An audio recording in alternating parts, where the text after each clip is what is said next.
Hi everybody, Grandad here again. What am I up to today? Well, today we're going to do a little bit of sort of science and a little bit of history, I suppose you'd say. And the subject of our little video is actually fire. Now you may think, well, we know all about fire, that's been around a long time.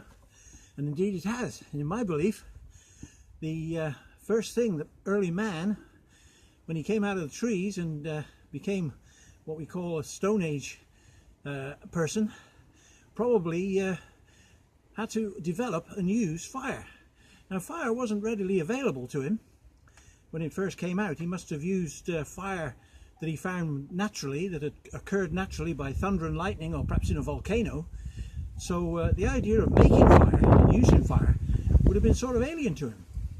But he's obviously learnt that fire could be controlled and used in a way, and I think it was the first scientific thing that man discovered. I mean, people argue that stone tools were the earliest, and again they very early in the man's existence that they used stone tools, but they're not really what I would call scientific.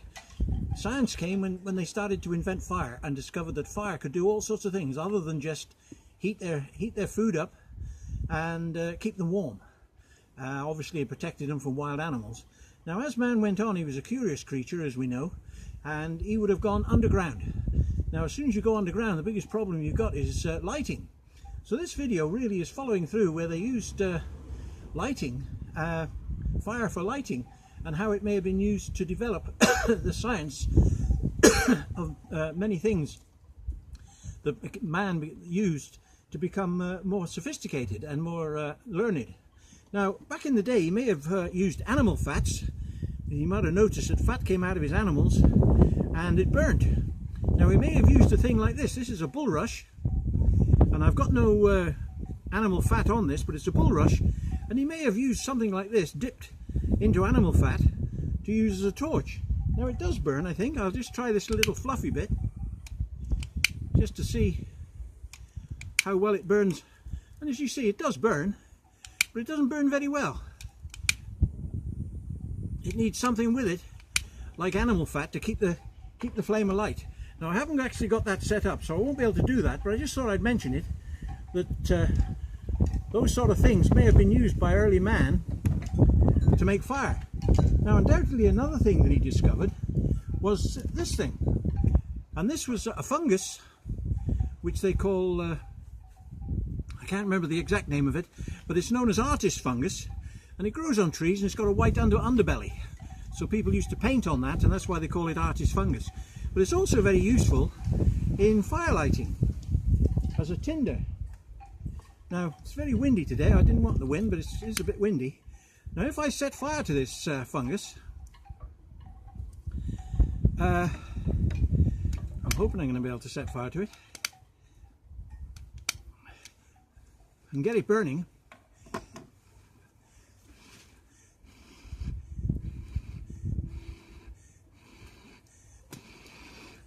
There you see it lights up and burns very readily.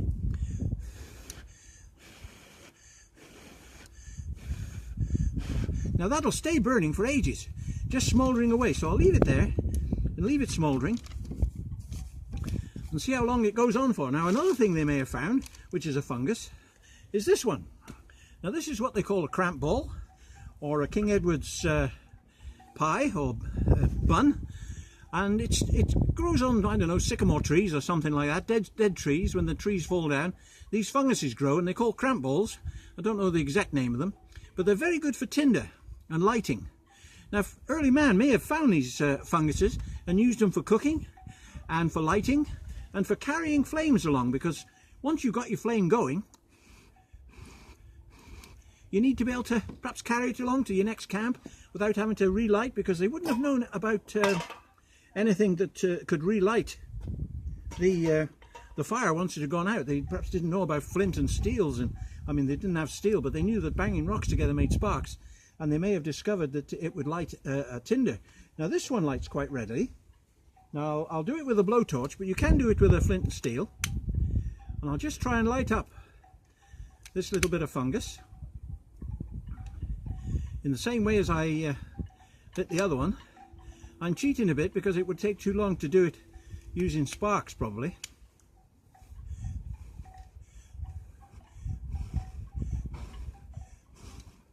Now this one again,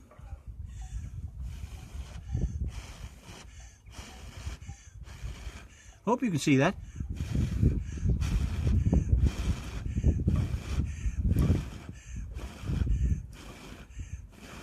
Lights up and burns very readily and very hot. So I'll just put that on my burning block and we'll leave those two smouldering there, see how they get on. And we'll give them a little blow from time to time and see if we can keep them going. So that's two forms. Now, we've jumped forward now a little bit. The interesting thing about fire is some things will burn and some things won't. Now I've got something here which I thought was very interesting. And what it is, a little caliper, and it's got some sugar in it, a lump sugar. Now, if I try to light this lump sugar, now we know sugar burns if it gets hot enough, but just to get it started, it's not easy. I've got the flame playing on there now, I hope. Now the sugar is actually melting, but it's not catching fire. I mean, it's smoking and bubbling and melting, but it's not burning. But the interesting thing is, if you get some ashes, I got some ashes here. These are just out of a bonfire, and I've filtered them so they're a bit fine. But if I dip this piece of sugar in the ashes and get it coated, just rub a little bit on there to get it coated with ash. With a bit of luck, if we try it now, we should find, and again I hope you can see this, it's not the light is not terribly good, but if I shade across here the lens, maybe you can see that the sugar is now actually burning. It's not easy to see because it's a very pale flame, but you can see the sugar bubbling, and that means that there's a flame there keeping it bubbling. It's not my torch, and it is actually burning. And it's burning because of this ash. Now the reason that burns, I'm told, is because the ash is acting as what they call a catalyst. So without a catalyst, it doesn't burn. Add a catalyst like ash and your sugar will then burn. It's a good experiment, so you want to try that. Sugar won't burn by itself, but with a little bit of catalyst it will. Now that'll probably go out pretty quickly.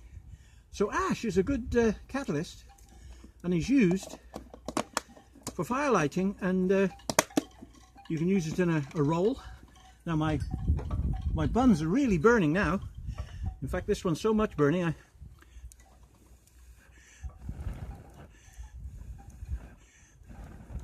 that's burning really well. And of course my original one, that's burning really well, so you could carry that along with you to make your fire. Now another thing they use for making fire is a flint and steel, and I've got one here, and I just want to show. This is denim char cloth, and you make this by putting it in a tin. Everybody knows how to make char cloth. Put it in a tin and you burn it. But the interesting thing about it from this point of view, this bit of a talk, is that it gives off a gas, and that gas coming out of the hole of the tin when you burn this can catch fire. Now that's interesting because it means, again, something burnt can produce a gas which will burn, and that'll be relevant in a minute. Now if I get this spark onto this char cloth, hopefully if I throw a few sparks down here, and there we are, we see.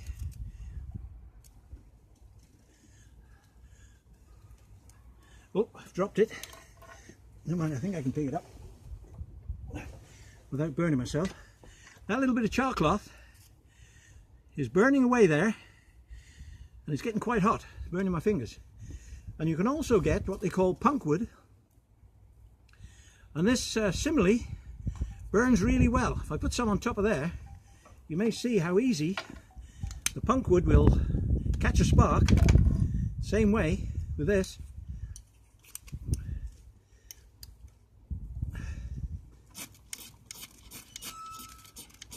Just throw some sparks down on there and you get your char cloth burning. So now we've got several ways there of making a spark. My wife's just arriving home, so she'll pass through. Hello. Good morning. And oh, the char cloth's flying away. Pick that back up and put it on my board. This is the trouble today. We're going to get wind, and that could be a problem. So that's another way, using char cloth, that you can make a flame and start a fire. So that's how primitive man would have done it. Now, another thing that primitive man may have discovered was this stuff. Now, this stuff is coal. Now, we don't use coal so much these days if people have got electric fires and central heating, so coal has sort of been phased out a little bit. They still do burn it, some people buy it, but you don't see it around the streets anymore. There used to be, along with the milkman, which I used to be, there used to be a coal man, and he used to come around selling you lumps of this stuff. And he was always dropping it in the street, and I used to, as a milkman, I used to go around, if I saw where the coalman had been, throwing his coal in the street as he unloaded it. I'd pick it up and take it home and have a bucket of coal by the time they... But if you get this stuff, I'm going off the beaten track a little bit, but if you get this stuff, this coal, it's quite interesting. Because this is wood, obviously. Now this stuff, I've got a little apparatus here, which I'll bring over. I'll move that. It's still burning away like Billio. This little bit of apparatus I've got here to show you. And what it is a test tube down here, and it's full of coal.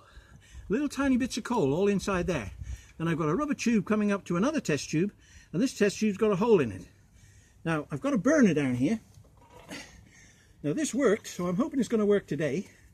But if I light this burner, in fact, I've got two burners here. I'll just, there's another one, a little, that's not going to be good enough, but I will light this one, simply because it will give me, hopefully, a flame. Again, it's not easy to see. No, it's not going to work. I'll get rid of that one because I've altered this thing and it's a bit lower now than it was. But if I get this going, of course it's hit my elastic band straight away. But if I get this hot, and I'm hoping I'm going to be able to get it hot enough, I hope that elastic band is not going to cause problems. If I can heat up the coal in this test tube, just as I thought, that elastic band is going to give me problems now. I'm going to get rid of that. There we go. Now if I can heat up the coal inside this test tube without setting fire to everything, with a bit of luck, we just wait patiently.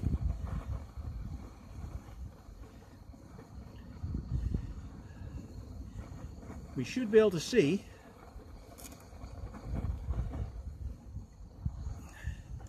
hope I can do this, because when it works it's really good. If I can get this I've got bubbles coming up my tube, so I know that something's happening. Bubbles of water. Incidentally, the other thing you get off this is tar. Tar comes up as well with the liquid, and that's what they call coal tar soap. They use that liquid, that tar, to make soap, and you can get a thing called coal tar soap, and they use it for other products as well. There's a lot of products that come out of coal. It's quite a useful thing. Now we're getting a lot of gassing coming up there now. Now I hope this will work, and that I'll get enough gas coming up here to light.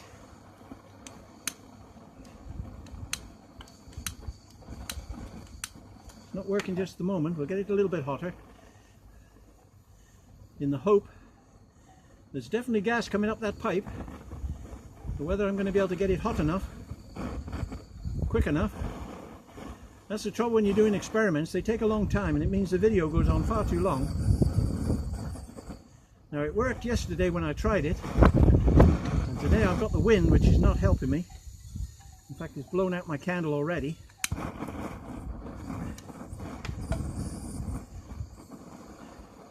And I'm hoping this is going to work. But if it doesn't, you'll just have to take my word for it that if you heat this up good enough, without the wind and without your apparatus falling apart like mine has, you can produce a gas from this coal, and it will come up that tube and you can light it at that little hole. Now just leave it a little bit longer just to see if it will. Because I'm definitely getting bubbles, and obviously there is gas coming up. Now I was hoping I'd see smoke, but I can't actually see smoke at the moment. But it must be getting pretty hot in there. so I should be getting it. Incidentally, the what's left over in this tube after it's finished burning the coal, or cooking the coal really, I'm not burning it because it's inside. After you finish cooking the coal up, you'll get a thing called coke, which is a bit like the char cloth and the ash. It will burn again, and it burns very fiercely. So it acts a bit like charcoal, only it's even better than charcoal, and they call it coke, and that's what will be left in this test tube after this process has happened. I'll just try it again now, see if we're getting any gas.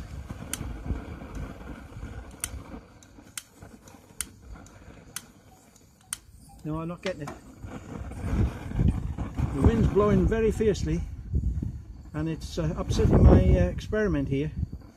Now, it did work yesterday, and maybe that was my only chance of getting it to work.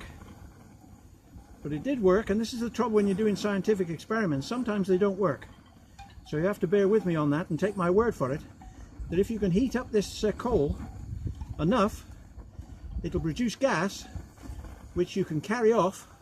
And at one time, gas in houses and homes used to be coal gas, and I think during the war they used it as well, where they had burners on the backs of cars producing coal gas, which they could then burn through the car engine to drive the car along. Now, as I say, it's not very difficult to do, but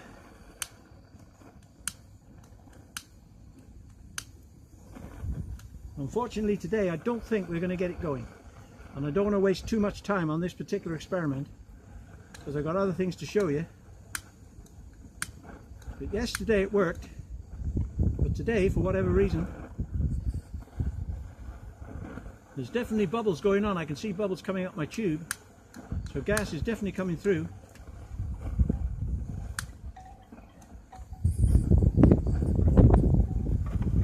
Quite fiercely.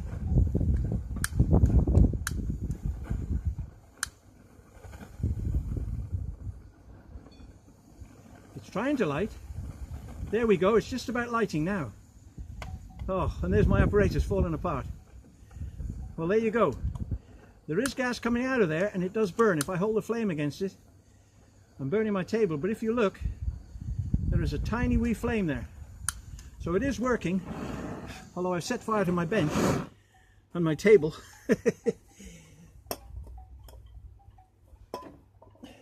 As I say, things sometimes go wrong, so you have to bear with me. But it does work, and I've got gas coming out of there. You can see it in the test tube.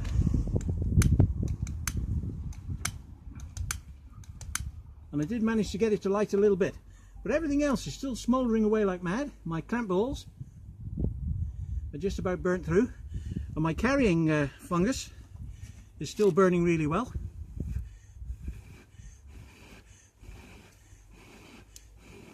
So that's working. Now another thing, I'll just scoop this fungus off here because I want to use this burning tape, this piece of wood. Another thing you can make fire with and burn things, light fires, and it's interesting, is this stuff. Now these are two chemicals. This is glycerine, and this one, which is just sugar incidentally, it's just a thick sugar, and this one, which is potassium permanganate.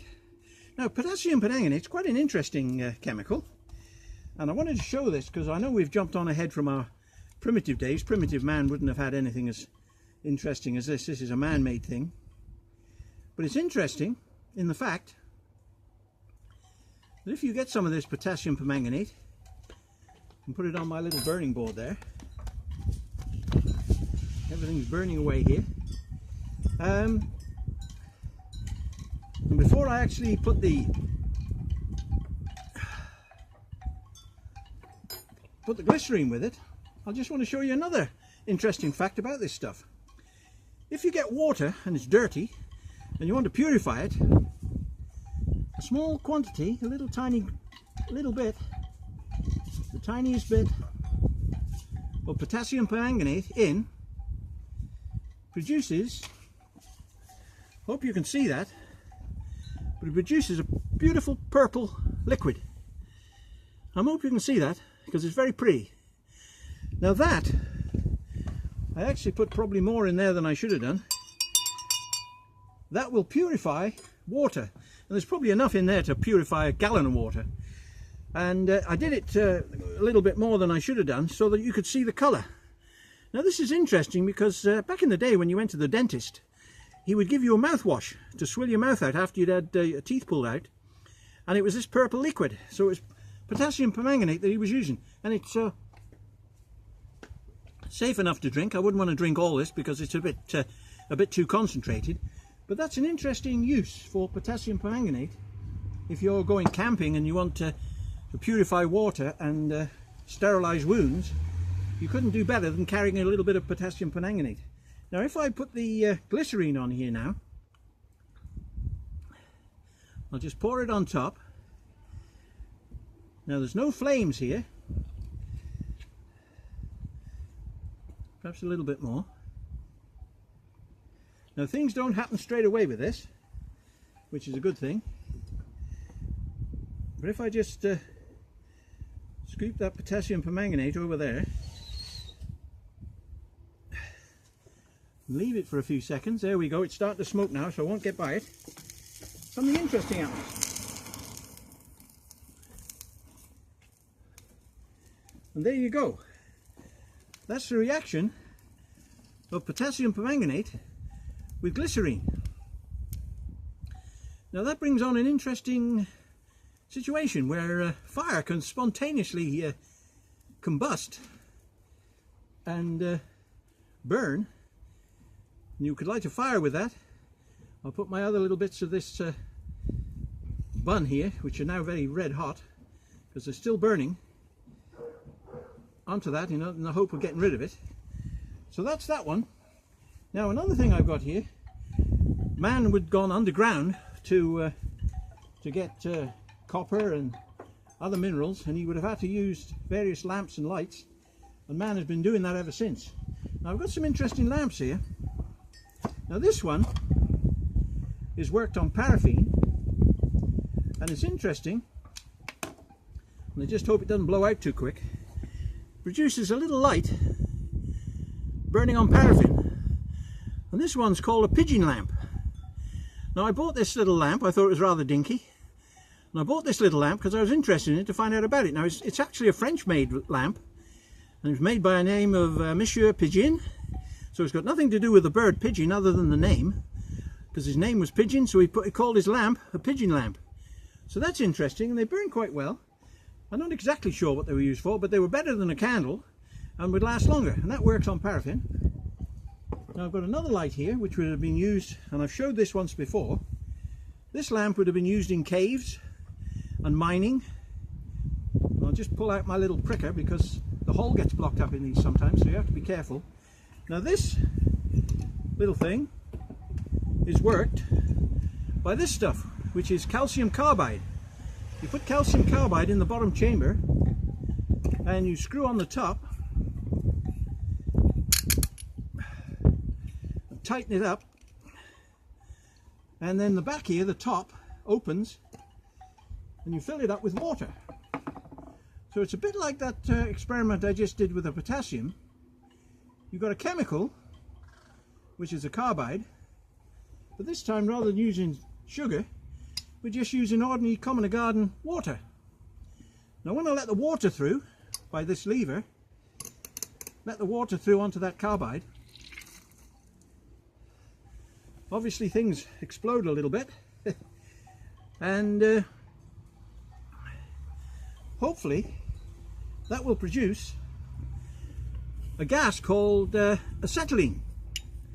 Now just let it purge a little bit. Now originally you lit this by striking that little striker, but I haven't got the striker working, so I'll have to use the and there we go. That's lit quite good today, and the more you open the lever, the more water goes in and the more that little lamp will burn. So we've got our flint balls burning, we've got our thing burning there, and if I light it again just for fun, we've got our pigeon lamp. Pigeon lamp also burning. Now then, there's another lamp here hiding in the background. Now these lamps were all right in gold mines and copper mines and sort of mines where you didn't have any gases, but when it came to coal mines you got a real problem, Because when you mine that coal, it produces, as you see, a gas which is inflammable. So that's really dangerous. So a fellow by the name of Humphrey Davy invented a light that would work inside a coal mine and wouldn't set off the gas and blow everybody up. So this is a protector, it's called, the protector, and it's made in Manchester. But Humphrey Davy invented a lamp, which he called a safety lamp, and he was able to use his safety lamp, which has got a glass bottom, and the secret of it is this gauze. This gauze on the top, there should be two, but I've only got one in here. Two gauzes on the top, and that meant that the gas, the methane gas from the coal mine, couldn't get any access to the very flammable and dangerous gas. So there we have the Humphrey Davy invention of a lamp that could be used in a coal mine safely without exploding. Now, explosions are obviously something that happens when you get things like gases building up. Explosions were invented, or gunpowder as they call it, was invented in China, and they invented it by mixing together a thing called saltpeter and charcoal and sulfur. Now I've got some mixed up in here. I won't tell you the exact quantities now it's mixed up, but because that'll be another video perhaps one day. But you can find out how to make it. It's no secret. And this is what is known as black powder. Now this is used in guns and cannons and various things, and it's quite violent, so I'll just set that off now and show you how black powder, invented by the Chinese for fireworks, can be used. And there we go. It burns quite readily and quite violently. You can imagine putting that in a cannon and setting it off would certainly blow the cobwebs away. So I think we've pretty well covered all the things I've got on the table here. My fungus is still burning, so you can carry that along with you to light your next fire if you're a primitive man. You've seen that sugar burns when you put ash with it, and you've seen several kinds of lamps all burning here. The pigeon lamp doesn't want to burn because it's out in the light. The little carbide light in the middle, and the Humphrey Davy light. So I think we've covered everything, and even the coal, when I burnt it, was good. Now just to finish off, I've got another little substance here in these two little bottles, and what I'm going to do is get a little tiny bit. Now you don't need much of this stuff, and again I'm not going to tell you exactly how I made it, but if you look it up on eBay, on not eBay, on YouTube, there's plenty of people who will tell you how you go about making this chemical. And you use a couple of parts of that one,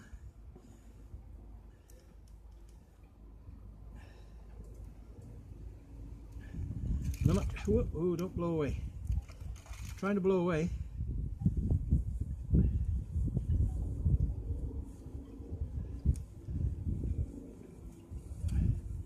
And a little bit of that one, and you mix them together. I'm just stirring it round in here so that it mixes, but it's just only a tiny bit, little tiny bit in there. I'm just turning it round and round inside this little cup here, and what I'm going to do after I've mixed it a little bit is wrap it up inside this little bit of tin foil.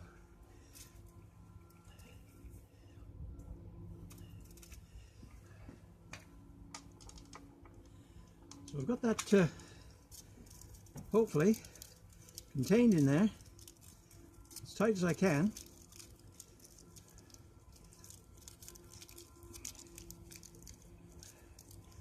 Wrap it all up. Have to be really gentle with this. Get it like that. Make a little parcel of it. And I'll bring it forward and put it on my anvil. Just put it there. So now that's really the end of my video, but before I go, I'd like to ask you to like my video if you liked it, and hopefully I'll show you some more things in the future, and subscribe if you would to my videos so that I can make some more and get some more viewers. And until next time, it's Grandad saying goodbye for now, and as I always shout, fire in the hole!